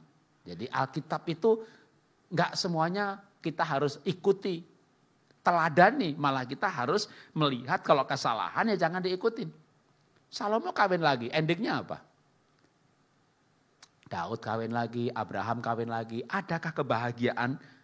Begitu Abraham kawin lagi, ya itulah anaknya Hagar sama Sarah. Sampai hari ini masih berantem terus. Jadi kita melihat, oh poligami itu bikin masalah kan gitu kan. Siapa di Alkitab yang tidak poligami? Ada satu, Iska dan Ribkah. Jadi Iska itu bapaknya kawin lagi, pamannya kawin lagi, tetangganya kawin lagi. Tapi monogami di Alkitab itulah Iska dan Ribkah. Itu menurut saya contoh pasangan yang hebat. Dan Alkitab berkata, lalu Tuhan memberkati Iska 100 kali lipat. Bayangin Abraham kaya, punya anak Iska berkatnya 100 kali lipat. Diberkati luar biasa. Karena mereka pernikahannya bagus. Walaupun parentingnya juga gak bagus. Parentingnya Iska itu adalah Iska sayang Esau dan Ribkah sayang Yakub. Mereka masih ada partai ayah, partai ibu. Tapi kita harus lebih bagus daripada Iska dan Ribkah. Kita menikah kayak Iska dan Ribkah, tapi parenting kita harus lebih baik. Karena kita membaca kesalahan mereka. Jadi kita ini orang-orang di perjanjian baru, apalagi di akhir zaman ini, orang di perjanjian lama mungkin akan iri dengan hidup kita. Alkitab lengkap, Roh Kudus dimeteraikan. Ya, jadi kita jangan membandingkan dengan orang yang kalah rohani dengan kita. Jadi kita tuh hidup di zaman yang luar biasa. Walaupun juga pencobaannya luar biasa. Dulu Daud itu jatuh karena lihat Bathsheba mandi. Tapi kayaknya anak buah Daud mungkin susah untuk dapat akses melihat Bathsheba mandi. Kecuali yang punya rumah tingkat kayak Daud. Sekarang gak perlu rumah tingkat. Ini di gadget ini di dalam ada Bathsheba dan kawan-kawan. Jadi ada Alkitab ada juga. Roh Kudus di dalam kita. Tapi kebejatan zaman sekarang juga diumbar luar biasa. Kalau kita gak kuat-kuat gitu ya. Tiba-tiba timba WA nyasar. Ada kesepian hubungin saya. Ya oke, berikutnya lagi. Berikutnya ada ibu-ibu yang mau bertanya, silakan. Ya, silakan Bu, berdiri. Dibatasin ya, satu orang satu pertanyaan. Terima kasih. Terima kasih Pak Jarod. Nah, saya mau bertanya begini, judul kita kan Strong Happy Marriage. Sementara data yang terkumpul 75% pernikahan itu terjadi divorce, bubar. Nah, pertanyaannya adalah bolehkah menurut Kristen, iman Kristen itu bercerai, itu satu. Nah, ketika terjadi perceraian, sebetulnya apakah pernikahan mereka selanjutnya secara hukum itu sah gitu? Karena ketika terjadi perceraian yang dibatalkan oleh berdasarkan putusan pengadilan itu adalah perkawinan yang dikeluarkan oleh catatan sipil dan mengeluarkan akta cerai. Nah, sedangkan yang namanya pemberkatan nikah, surat nikah dari gereja itu tidak pernah ada yang membatalkan. Nah, mungkin jadi supaya kita jemaat dikuatkan. Walaupun ada Herodes yang berada bersama para istri, kira-kira begitu. Terima kasih. Ya, jadi kalau di Amerika dari 100 pernikahan 40 cerai, 40% ya. Jadi kalau di Indonesia kayaknya lebih rendah ya.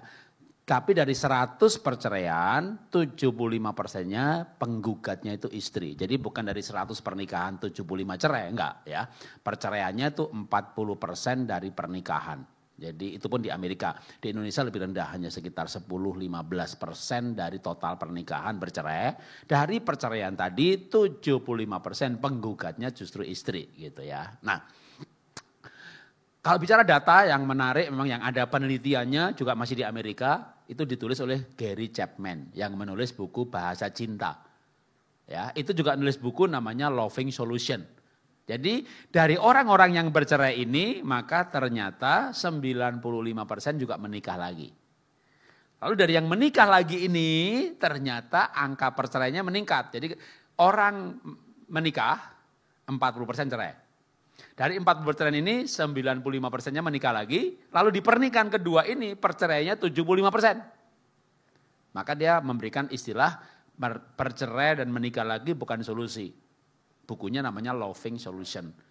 Bahwa pemulihan dan cinta kasih itu masih solusi yang terbaik. Itu buku sekuler sebenarnya ya. Nah, gimana kalau Alkitab? Kalau Alkitab mah tegas banget. Ya, orang tidak boleh bercerai kecuali moikao sebenarnya, diterjemahkan Cina. Moikao itu sebenarnya kalau bahasa Inggris lebih bagus ya, King James itu lebih bagus. Orang tidak boleh bercerai except for disebut sex immorality atau kebejatan seksual karena diambil dari bahasa asli moikao. Jadi orang itu gak boleh bercerai. Maka Alkitab ada 2 ayat. Yang satu adalah apabila seorang suami menceraikan istrinya, lalu istri itu menikah lagi, maka dia moikao, dia bejat seksual. Jadi istri diceraikan gak bisa menikah lagi. Lalu suami, ada ayatnya lagi. Ya, apabila suami menceraikan istrinya, maka dia meninggal lagi, dia juga berzina. Jadi sebenarnya kalau Alkitab itu menceraikan dan diceraikan, dua-duanya gak bisa menikah lagi. Dan Tuhan itu pintar banget. Menurut saya Tuhan itu pintar banget, maha dia.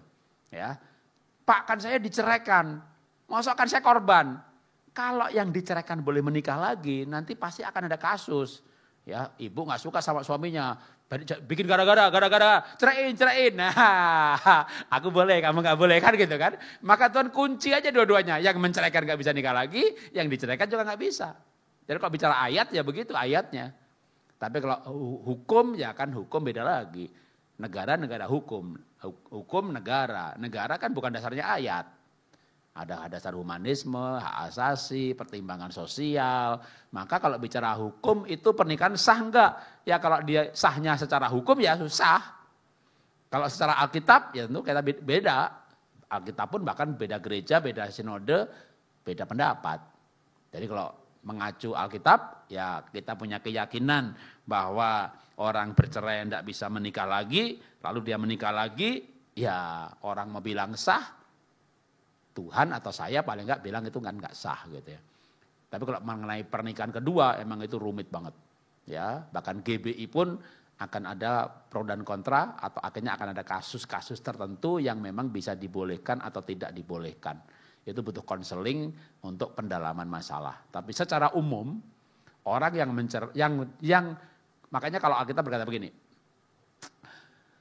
Kalau orang bercerai sampai diizinkan, masih ada kalau gitu kan. Maka Paulus bilang, firman Tuhan berkata, dia harus tidak menikah lagi. Jadi kalau bercerai boleh. Tapi setelah bercerai itu apa Paulus bilang? Atau Korintus berkata, Paulus kepada orang Korintus. Kalau habis bercerai, dia harus hidup damai dengan yang diceraikannya. Lah kalau damai kan ngapain cerai?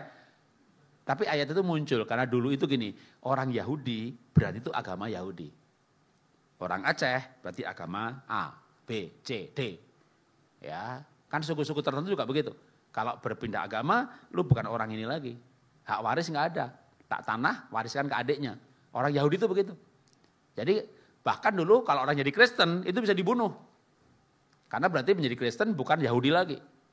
Nah maka akhirnya demi iman dia kehilangan warga negaranya, kehilangan asetnya. Tapi ini bukan karena benci suami ya. Dia Kristen pada zaman gereja mula-mula, zaman Korintus misalnya. Dia lahir baru sungguh-sungguh, bahkan dia sayang suaminya supaya dia sama-sama jadi Kristen. Tapi dia diceraikan sama suaminya.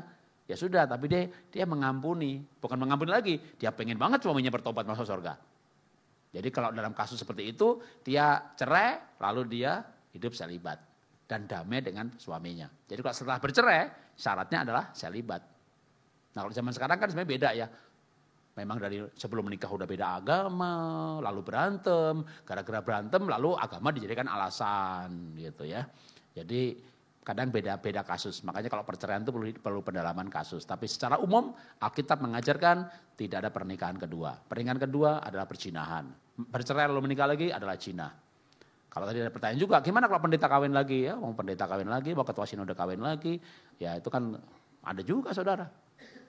Saya juga berjumpa ketua sinode berzina dengan WL-nya. Aduh, kalau masalah perzinahan, masalah selingkuh itu, aduh, pusing lihatnya.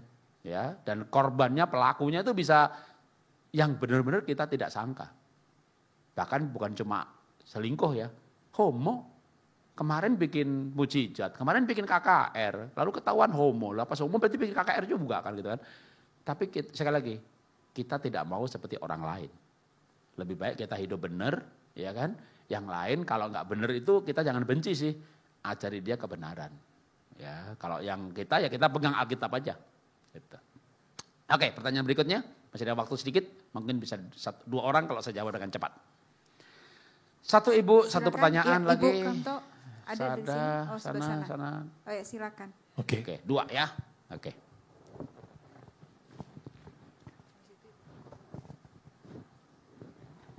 Shalom Pak, Shalom. terima kasih Pak. Haleluya. Ini saya Reston Pak. Saya merasa bersyukur ya Pak boleh ketemu pada malam hari ini. Saya ya termasuk orang tua baru ya Pak ya. Ibaratnya perjalanan hidup itu berjalan seperti apa adanya. Tidak ada ibaratnya kayak Bapak itu kita harus tanamkan karakter buat anak. Bahwasanya Tuhan itu baik, Tuhan itu maha kuasa, maha adil dan ada. Jadi saya merasa hari ini tersyukuri Pak ya, boleh ketemu sama Bapak dan belajar. Saya ingin belajar lagi Pak tentang karakter tadi Pak. Mungkin bisa lebih luas lagi kita mengerti Pak. Terima kasih Pak.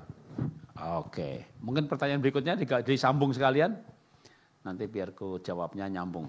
Kalau enggak dijawabnya lengkap, saya kasih tahu jawabannya ada di mana ya. Oke. Oke, sesuai tema tentang pernikahan yang kuat dan bahagia, saya mau bertanya Pak, apa yang membuat pernikahan itu bahagia? Yang kedua, apa kunci kebahagiaan dalam suatu pernikahan? Ini Pak, terima kasih. Iya. Kalau nanti perjawabannya enggak memuaskan atau kurang lengkap, ya nanti saya menawarkan, saya akan WA ke pengurus gereja di sini yang saya tahu nomor WA-nya. Saya punya 2 WA group. Yang pertama keluarga bahagia, yang berikutnya lagi WA group parenting. Yang WA group parenting dan keluarga bahagia sekarang isinya sama. Jadi ikut salah satu saja gitu ya. Nanti mungkin yang saya post yang keluarga bahagia deh. Karena yang parenting itu udah hampir 1024, hampir udah 1000 sekian. Maksimum kan WA group sekarang 1024. Nah itu setiap hari saya post artikel pendek keluarga dan linknya itu link YouTube yang cuma 5 menit. Jadi tips, sekarang lagi serial tips parenting terus 1 hari itu YouTube-nya cuma 5 menit. Nah kalau misalnya nggak ikut males Pak, WA group udah banyak banget. Anda masuk ke YouTube aja. Ketik misalnya suami diketeknya mertua Jarot. Suami gak tegas Jarot, suami selingkuh Jarot, anak hiperaktif Jarot, anak pornografi Jarot, game adiktif Jarot. Pokoknya lebih 3.000 file keluarga baik pernikahan atau parenting. Sejak 2009 saya upload tiap bulan. Jadi sekarang udah 3.000 file lebih. Ya, suami selingkuh Jarot, suami bohong Jarot. Ya, istri keras kepala Jarot. Pokoknya Anda punya pertanyaan apa? Pertanyaan itu ditulis, diakhiri nama saya, di YouTube pasti muncul. Anak hiperaktif, Jarot. Anak autis, Jarot. Anak gak bisa konsentrasi, Jarot. Anak sanguin, Jarot. Memotivasi anak, Jarot. Jadi apapun pertanyaannya, kawin cerai, Jarot. Onani, Jarot. Masturbasi, Jarot. Udah pokoknya Anda pengen nanya apa, diakhiri nama saya, di YouTube pasti muncul. Gimana gak muncul, 3.000 tema. Ya. Nah sekarang saya jawab dulu.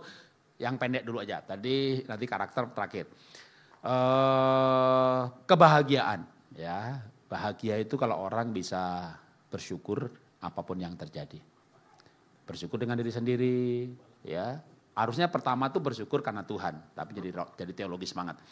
Ya orang bisa bersyukur kalau dia lahir baru ketemu Tuhan. Tapi bersyukur dengan diri sendiri dulu, nanti baru bisa bersyukur dengan pasangan.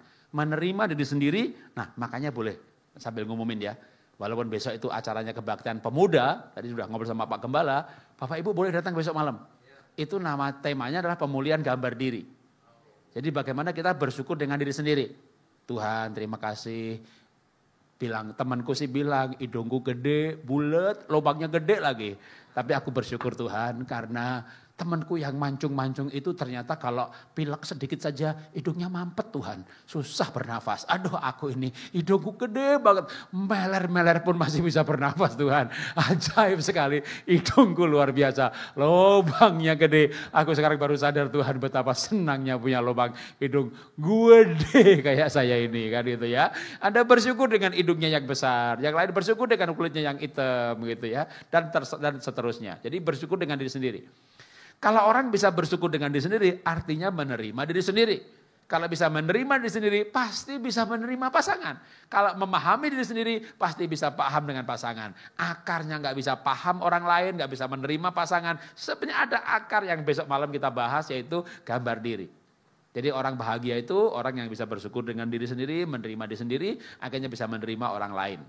Nah kalau bisa menerima orang lain, pernikahan, kan kita bisa menerima pasangan.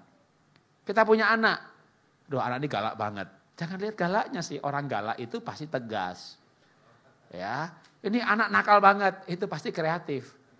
Jadi uang itu ada gambar, ada mata, itu satu paket. Kalau Anda dulu cari suami yang tegas, ya kan, punya kepemimpinan, leadership, itu satu paket di dalamnya, itu ada galak di situ. Ya, aduh aku pengen suami yang lemah lembut, istri yang lemah lembut, dan Anda dapat yang lemah lembut. Itu satu paket dalam lemah lembut. Itu ada malas, ada lelet, susah mengambil keputusan. Itu satu paket. Tergantung mata kita itu lihat baiknya atau lihat jeleknya. Ketika penuh dengan cinta, kita lihat itu baiknya.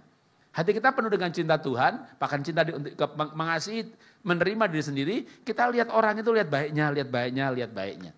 Nah kalau orang bahagia itu orang yang bisa menerima diri sendiri, bisa menerima pasangan, bisa bersyukur dengan diri sendiri. Kalau ini bahagia dibawa sempit ya ke pernikahan. Ya orang bahagia, pernikahan yang bahagia itu orang yang bisa bersyukur dengan diri sendiri dan bersyukur dengan pasangannya. Aduh terima kasih pasanganku orangnya tegas, galaknya satu paket, ingat ya satu paket gitu ya. jadi saya punya istri yang pakai sempurna, enggak juga, saya juga enggak sempurna. Pak Jarod hebat ya, pembicara, penulis buku, animator, pelukis. Saya multi talent, multitasking. Saya sama istri itu teman kuliah di IPB, mengenai gizi dan pangan. Kita kuliah pendidikan berdua sampai magister. Dan sejak kuliah di IPB, kita sudah kuliah teologi, kita kuliah bersama sampai doktoral. Istri saya tahu benar kalau namanya kuliah, itu saya buka laptop. Saya bisa kuliah sejarah gereja sambil bikin buku pernikahan. Dan saya cum laude. Saya bisa belajar, sedang diajari mengenai analisa kuantitatif dengan program regresi, segala macam sambil nulis buku parenting. Karena saya double processor, saya multi talent, multitasking. Milenial sekarang banyak yang multi talent, multitasking. Orang tua nggak ngerti, sehingga anaknya diajak ngomong sambil ngapain. Jadi itu pun di rumah nanti istri itu kalau nanya pelajaran tadi, itu nanya saya, padahal saya sambil. Saya bisa ngelukis 4 kanvas sekaligus. Jadi saya orangnya yang, Anda tepuk tangan, tapi istri saya bisa muntah darah, saudara. Kenapa muntah darah? Orang multi talent, multitasking itu jengkel sekali. Seperti Anda punya anak multitasking, diajak ngomong, dia sambil ngapain gitu kan. Aku dengar kok. Saya bisa setir mobil, saya kalau saya bukan anggota WA Group ya, saya pemilik lebih 200 WA Group. Saya bisa setir sambil tulis WA loh. Itu yang bikin istri saya marah. Jadi orang multitasking itu jengkelin, kalau diajak ngomong nyambil yang lain, kerja sambil yang lain, makan sambil yang lain, lo setir aja bisa tangan kayak punya mata gini, 2 HP saya satu di bawah, satu di sana, satu di sini. Untuk urusan olah nafas, olah hati, olah pikir, bisnis, HP 1, pelayanan, HP yang lain lagi. Semuanya dijawab, saya nggak pernah balas WA lebih daripada 1 jam nganggur, minimal sore ku jawab ya, tapi nanti sore pasti dijawab. Saya nggak pernah sampai 1 hari lebih nggak jawab WA atau enggak. Masih terjawab semuanya. Ya. Saya nggak punya sekretaris sekarang sejak bangkrut. 7 bulan ikut sebuah jaringan bisnis marketing. Saya udah crown director dalam 7 bulan. Komisi udah lebih 100 juta. Omset 1 miliar lebih. Pegang sendiri loh. Nggak pakai staff, nggak pakai sekretaris loh. Masih bisa tanganin sendiri loh. Ya paling begini pulang dari sini nanti ke hotel pasti beresin kerjaan lagi. Tapi jam 10 saya tidur. Supaya jam 11 saya dapat deep sleep. Jam 1 bangun ngeceng, habis itu tidur lagi sampai jam 5. Jadi saya pola teratur. Tapi balik lagi ke soal tadi bersyukur dengan diri sendiri. Saya belajar mensyukuri diri saya, istri saya juga belajar mensyukuri saya, punya suami makhluk hidup macam seperti ini. Multi talent, multitasking, yang orang lain kagum-kagum, tapi awalnya dia muntah darah. Gimana gak muntah darah saudara?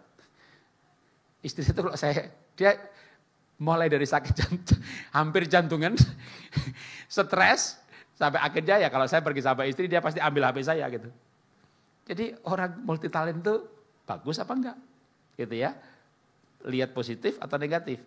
Sama istri saya itu orangnya kalau sisi positifnya, orangnya tenang, kalem. Kita menikah 34 tahun, kita pernah bertengkar soal prioritas uang, kita pernah bertengkar soal prioritas jadwal, 34 tahun dia tuh nggak pernah cemburu. Kita nggak pernah tengkar soal cemburu. Dia orangnya tenang, itu positifnya. Negatifnya, tenang banget. Tenang. Jadi itu anak kena COVID, si bungsu, sesak nafas. Ya, saturasi udah tinggal 72, megap-megap, rumah sakit penuh. Jadi itu istri saya itu jamnya tidur-tidur, jamnya makan-makan. Ya tidur-tidur aja. Jadi saya yang ngerawat anak. Akhirnya istri malah ketularan kena COVID juga. Istri pingsan di kamar mandi, anak pingsan di lantai 2. Tapi istri itu pokoknya anak mau COVID, sesak nafas udah tersengal-sengal, jamnya tidur dia tidur. Itu gak ada khawatir sama sekali tuh. Ya, namanya tenang, itu satu paket dengan cuek. Cuek. Saya pulang pelayanan gitu, ya dia nonton sinetron di kamar gitu ya. Saya bunyi klodak-klodak ngambil piring, ya saya makan sendiri, udah hal yang biasa. Dulu saya pengen kayak dia ambilin piring, temani makan gitu. Tapi saya sadar emang dia tuh tenang. Tenang. Jadi suami pulang itu ya tenang. Di kamarnya dia ada CCTV, mobil saya masuk gitu ya. Dia tenang gitu. Ya saya udah biasa juga ngambil piring, manasin makanan, makan gitu. Kalau pengen nyapa ya ke kamar, kalau enggak ya makan sendiri udah biasa gitu. Jadi ya kalau saya bicara kelemahan ada kelemahan, tapi bahagia itu adalah ketika saya bisa mensyukuri ketenangannya. Jadi dia orang yang tenang. Nah orang tenang itu juga satu paket dengan tidak ada inisiatif. Kalau saya itu nggak ngajak, yuk ikut ke Batam gitu. Ya dia tuh ya nggak ada, saya ikut ya gitu nggak ada. Kalau saya nggak ada, misalnya apa ya gitu nggak. Tapi hebatnya juga karena dia baik hati. Kalau diajak, ya nggak pernah nolak. Itu namanya pragmatik murni. Jadi kalau bapak-bapak punya istri pragmatik gitu ya, bapak jangan menunggu dia ngajak bercinta. Sampai kiamat nggak akan seks Pak. Kalau lebih tegasnya lagi bercinta itu seks ya. Jadi wanita pragmatik itu tenang. Atau lebih bahasa kasarnya frigid, dingin seksual. Dia tidak pernah ngajak Pak. Bapak nunggu dia ngajak, sampai Tuhan datang dia nggak ngajak. Tapi kalau Bapak punya istri yang model begini, ingat firman Tuhan Pak. Ada tertulis, mintalah maka akan diberi. Mintalah Pak. Hebatnya wanita seperti ini Pak. Kalau diajak ya gak nolak Pak. Gak nolak Pak. Ya diajak gak nolak. Ya sama juga nanti kebalik kalau ibu punya suami pragmatik. Nah untungnya kami ini sangat manajemen profesional, ngerti psikologi. Jadi saya ini sanguin banget, istri itu pragmatik banget.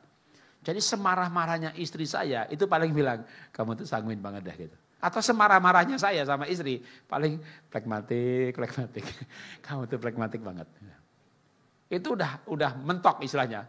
Ya, tapi mentoknya marah, jengkel, menuntut, itu sampai pada kesadaran. Maka Alkitab berkata, tanpa pengetahuan umat itu binasa.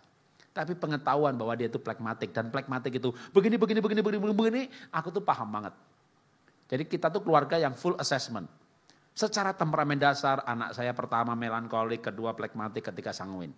Secara MBTI, Myers-Briggs Type Indicator, saya ENFP, istri ISTJ. Jadi kita tuh belajar manajemen kepribadian itu full detail. Sampai istri itu saya bisa bikin deskripsinya. Respon terhadap masalah, respon kalau khawatir, itu detail. Maka kalau saya didik anak, Pak mau motivasi anak gimana? Anda masuk YouTube aja. Memotivasi anak, anaknya apa dulu? Sanguin begini, melankolik begini. Pak gimana cara ngajak suami? Suaminya apa dulu?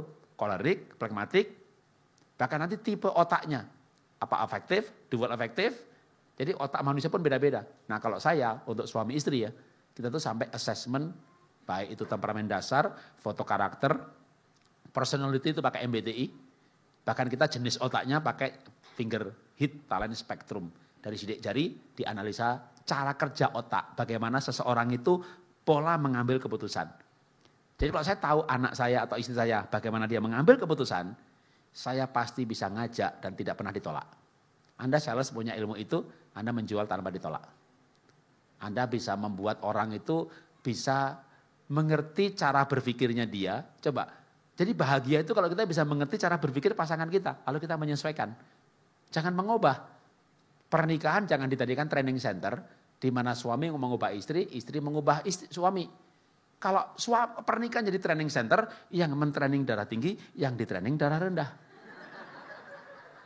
Tapi pernikahan itu menerima apa adanya. Sebagaimana Tuhan menciptakan dia, bahwa setiap orang itu unik. Dan seterusnya datang hari Sabtu. Ya, terakhir yang soal kepribadian dulu ya. Nah, kepribadian tapi saya hubungkan dengan pernikahan ya. Apa sih tujuan pernikahan itu? Ya dulu waktu nikah sih Pak, alangkah bahagianya ya Pak ya kalau saya menikah. Kalau Anda menikah pengen bahagia, saya jamin 100% pasti gagal. Dan tidak bahagia. Karena kenyataannya setan satu itu. Bapak Ibu yang sudah menikah ya. Kalau ngelihat pasangan lagi di sebelahnya, atau sekarang aja lihat pasangan sebelahnya. Jangan sekarang lah, mungkin lagi sadar sekarang di gereja ya. Kalau di rumah, ngelihat pasangan itu berkata dalam hati itu apa sih? Dalam hati. Model itu loh. Kok ada ya? Kok ada makhluk hidup modelnya kayak begitu ya? Model itu loh. Setan ya itu. Jadi banyak orang itu kalau ngelihat pasangan itu mengakhiri dengan kata setan ya. Tadi yang nanya juga soal perceraian, gimana kalau suaminya kayak Herodes? Oke, suami muka Herodes, urapannya Firaun. Tingkah laku Pontius Pilatus. Kalau ibu punya suami seperti Pontius Pilatus, saya yakin ibu akan punya karakter seperti Tuhan Yesus. Yang menderita di bawah pemerintahan. Tanya karakter. Karakter itu dibangun lewat penderitaan, lewat masalah. Ilmu itu lewat pelajaran. Ini bahasa Ibraninya ini, oh ngerti. Ya karakternya belum dibentuk. Karakter itu diproses. Maka kalau menikah itu untuk apa? Untuk bahagia pasti akan gagal. Tuhan saya mau hidup ini bukan hanya menikah ya. Saya ini hidup pengen seperti Tuhan Yesus. Menuju keserupaan dengan Kristus. Maka kita dipanggil, dipilih, dipermuliakan supaya ia Roma 8, 28, 29 supaya ia anaknya itu menjadi yang sulung di antara banyak saudara. Jadi kita tuh akan bertumbuh menjadi serupa dengan Tuhan Yesus waktu dia jadi manusia. Jadi saya hidup ini pengen jadi kayak Tuhan Yesus. Nah, menikah itu salah satunya adalah juga pengen untuk supaya berdua keserupaan itu jadi lengkap. Saya nggak sempurna, maka menikah itu saya mencari pasangan yang menyempurnakan saya, melengkapi saya. Saya orangnya banyak ide, kreatif, multitalent, multitasking, tapi saya nggak setia, tidak teliti, tidak rapi. Maka saya ingin punya pasangan yang melengkapi saya ini yang tidak teliti, tidak rapi, tidak tercatat, tidak terstruktur, tidak rapi. Nah saya bilang sama istri, aku cari kamu tuh untuk melengkapi saya. Kalau kamu melengkapi saya butuh kamu. Kalau kamu dibutuhkan, kamu bahagia. Saya juga mau melengkapi istri saya yang tidak kreatif, nggak ada ide, tapi dia setia. Nah, ini belajar ya. Istri pun belajar, oh aku berarti hidup ini untuk melengkapi dia. Ibu punya suami nggak rapi. Aneh loh. Aneh bin ajaib. Kelemahan pasangan itu kekuatan Anda. Pasangan saya itu nggak teliti, Pak. Anda teliti. Pasangan saya nggak bisa pegang uang Pak, Anda pegang uang pandai. Jadi kelemahan pasangan itu kekuatan Anda. Nah Anda bahagia dibutuhkan atau nggak dibutuhkan? Nggak dibutuhkan tuh begini loh. Pak aku pergi ke Tanjung Pinang, bablas ke pulau itu, lalu ke sana. Mau pergi, nggak usah pulang, nggak apa-apa. Kapalmu kebalik lebih bagus. Itu namanya nggak dibutuhkan. Kalau dibutuhkan itu kita pulang tanggal berapa, jam berapa. Aduh kemalaman dok berarti, malam itu berarti kamu makan sendiri ya, aku tidur duluan ya, atau aku tunggu gitu ya. Tunggulah, kan pengen bercinta, cila. Saya menikah udah 34 tahun. Saya tuh masih berani WA, ngajak bercinta lewat WA itu tanpa ada sungkan loh. Tungguin dong, malam ini aku pengen bercinta ini. Oke, aku tahu yang kau mau gitu. Kita WA begitu-begituan. WA saya kayak orang pacaran aja. Bahkan lebih daripada pacaran. Orang pacaran kan gak ngomongin begituan. Tapi saya tuh ngajak istri bercinta itu. Atau istri ngajak pun gak ada istilahnya sungkan atau apa. Namanya intim, akrab. Ya. Nah Sampai di mana? Sampai lupa tadi. Ya, karakter, kepribadian. Nah, ketika kita pengen menjadi seperti Tuhan Yesus, termasuk menikah itu untuk menjadi seperti Tuhan Yesus, saling melengkapi. Kelemahan pasangan itu kekuatan kita. Saya balik sekarang dari sisi istri saya. Dulu istri saya itu ngajari saya rapi. Saya orangnya penuh ide, kreatif, multitalent, multitasking. Tapi saya punya kelemahan. Kalau buka laci, ambil sendok, lupa nutup. Buka laci, ambil gunting, lupa nutup. Buka lemari, ambil baju, lupa nutup. Saya punya talenta membuka. Dan apa yang terbuka oleh Pak Jarod tidak bisa tertutup lagi. Jadi istri saya itu marah gitu. Istri saya itu marah. Apa sih susahnya nutup laci? Kalau buka laci tutup lagi dong. Kalau buka lemari ambil baju tutup lagi dong lemarinya. Semua yang kamu buka tidak tertutup lagi. Gitu ya kan. Apa susahnya? Saya itu pinter matematika, saya pinter ngelukis, saya pinter ceramah, saya pinter. Tapi nutup pintu, nutup laci, nutup lemari, itu kelemahan saya. Apa susahnya? Ya nggak susah, tapi lupa. Ya belajar dong. Aduh, kalau saya tuh nutup laci, nutup pintu, itu kayak stres tuh. Kayak yang harus saya kerjakan tuh kok jadi banyak banget. Padahal di luar itu memang banyak dan tidak masalah gitu loh. Urus tagihan, urus omset, urusin poin, ngerekrut orang, ngajarin. Ini sampai malam juga nanti saya pulang ke hotel masih kerja nih. Tapi butuh ditambah dengan hanya beberapa hal aja. Nutup laci, nutup pintu, nutup lemari. Itu kayaknya kerjanya ditambah banyak dan kayaknya berat banget. Akhirnya saya bilang begini sama istri. Aku ini orang Jawa, hatiku Taiwan, aku dagang apa aja bisa. Kamu tuh matanya sipit, orang Tionghoa, tapi kamu gak bisa dagang. Ya kan aku anak pendeta, iya kamu anak pendeta aku tahu gitu kan. Gimana kalau gini, kamu saya ajari dagang, jadi kamu bantu saya dagang. Ya aku kan gak bakat dagang, itu dia, aku tuh gak bakat nutup pintu gitu maksudnya. Saya pasti bisa belajar nutup pintu, tapi saya stres, lalu gak bisa dagang. Gimana kalau begini, kita hidup saling melengkapi aja. Jadi jawabannya tak kasih jawaban yang praktis ya. Kita saling melengkapi aja dah. Kamu tahu kan, aku ini pandai cari uang. Tapi aku ini gak pandai pegang uang.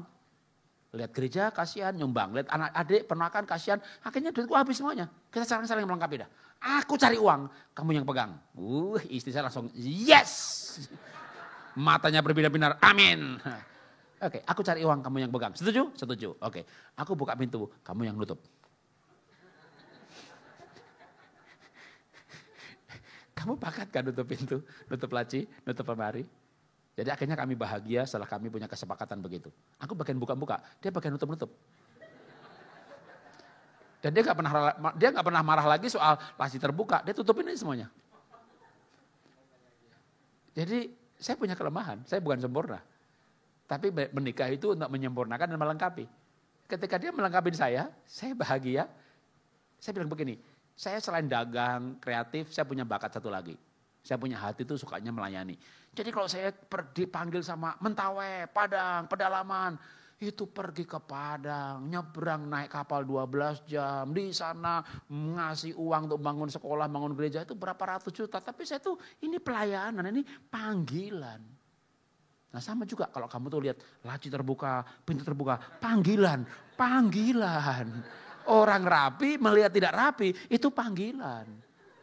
Sampai dia sadar seperti itu, baru dia bahagia.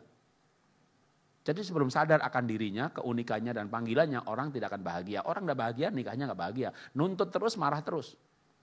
Kita pernah begitu 3-4 tahun, tapi sampai anak saya menikah usia 27 tahun, dia ikut pembinaan pranikah 8 sesi. Pak, boleh gak kita nambah 1 sesi lagi dengan papa mama sendiri? Lalu mereka sama calon mantu, waktu itu masih calon, sekarang sudah punya cucu. Mereka datang ke rumah. Lalu anak saya tuh bilang begini, Pak, kita tuh pengen nanya sih. Papa mama itu pernah berantem gak sih? Lah kenapa gak nanya begitu? Ya kita gak pernah lihat. Jadi kita banyak bertengkar itu di 3-4 tahun pertama. Soal buka pintu, soal nutup pintu, soal bantu adik. Tapi begitu anak-anak lahir, kita hampir-hampir gak pernah bertengkar lagi. Sampai anak saya menikah umur 27 tahun. Mereka tuh belum pernah ngelihat kita bertengkar. Ya. Karena kita makin pandai bertengkar. Dalam arti kalau bertengkar itu gak sampai, kamu itu atau gak ada. Dinding sebelah gak dengar. Plekmatik. Nah, nyambung ke karakter. Karakter itu sebenarnya kombinasi dari knowledge, pengetahuan. Jadi kan kalau kita belajar mengenai karakter, kepribadian, itu mulai masuk. Tapi karakter itu diproses. Nah prosesnya lewat mana? Anda nggak mungkin saya proses dong. Saya juga nggak diproses sama ketua sinode atau sama Pak Niko, enggak. Dia ngasih ayat aja, ngasih teorinya. Saya diproses oleh istri saya. Dulu waktu pacaran, aduh namanya kuliah, kita belajar bahasa cinta, kita belajar temperamen dasar, sanguin, pragmatik. Ya mungkin saya belajar lebih awal aja. Saya belum menikah, udah tahun 84-85, udah asesmen temperamen dasar, udah ngerti. Sehingga kita mau menikah itu rasanya udah pinter banget, ngerti. Begitu nikah kayaknya bodoh banget. Begitu nikah kayak kita nggak ngerti apa-apa. Jadi begitu nikah itu kita diproses arti kata sabar, arti kata mengalah. Bapak boleh belajar teologi ya soal jiwa besar, integritas, mengalah. Begitu nikah Pak, itulah prakteknya Pak untuk mengalah dengan makhluk hidup satu itu. Dan bapak-bapak harus ngalah sama istri. Kenapa harus? Karena bapak tidak punya pilihan lain. Karena makhluk hidup satu itu tak terkalahkan. Nah di sini kita baru bicara karakter nih, yang diproses, yang dibentuk. Baru kita bisa ngalah, ternyata wanita baru bisa hormat. Baru lemah lembutnya keluar. Laki-laki dari tanah, dibikin gentong, ditendang pecah. Wanita itu Pak dibuat dari tulang. Tahu Bapak tulang? Tulang itu sangat berkuasa sekali, lebih berkuasa daripada mertua. Itu tulang. Ada nan tulang juga. Itu wanita dari tulang Pak. Tulang itu buang dagingnya, buang ototnya. Itu halus itu tulang. Makanya wanita itu makhluk halus Pak. Tapi dia tidak bisa ditengking. Dia nggak bisa ditengking. Dan itu tulang itu kalau patah Pak. Aduh, itu runcing Pak. Bapak bisa mati. Oleh tulang yang patah hati Pak. Maka jangan bikin wanita patah hati. Mati kau, mati kau, mati kau, mati kau. Jadi wanita itu tak terkalahkan karena dia penolong. Orang susah ditolong, orang jatuh ditolong. Penolong sama yang ditolong kuat mana? Makanya Bapak gak bisa mengalahkan penolong. Karena dia lebih kuat. Malah Bapak bisa mati gara-gara wanita yang patah. Jadi istri tidak bisa dikalahkan. Kenapa? Karena wanita istri diciptakan tidak untuk dikalahkan. Tapi untuk dicintai. Cialah.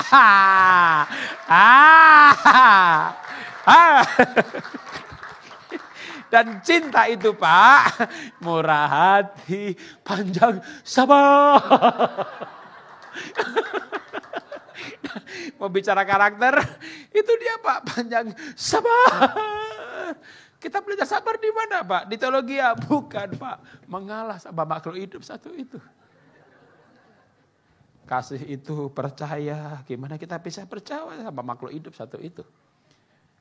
Kasih itu seperti Tuhan Yesus atau seperti Alkitab berkata, aku harus makin berkurang, Yesus harus makin besar gitu Pak. Jadi gimana kita mempermuliakan istri gitu. Tapi itu gak gampang. Tapi begitu itu dilakukan, ternyata wanita baru keluar itu lemah lembutnya. Kalau wanita gak dicintai, waduh kerasnya kayak tulang Pak. Keras sekali. Yang belum menikah, jangan pikir dia lemah lembut. Kayaknya sih lemah lembut. Terakhir dari saya, siapa belum menikah angkat tangan? Yang belum menikah angkat tangan. Yang belum menikah angkat tangan, menikahlah saudara.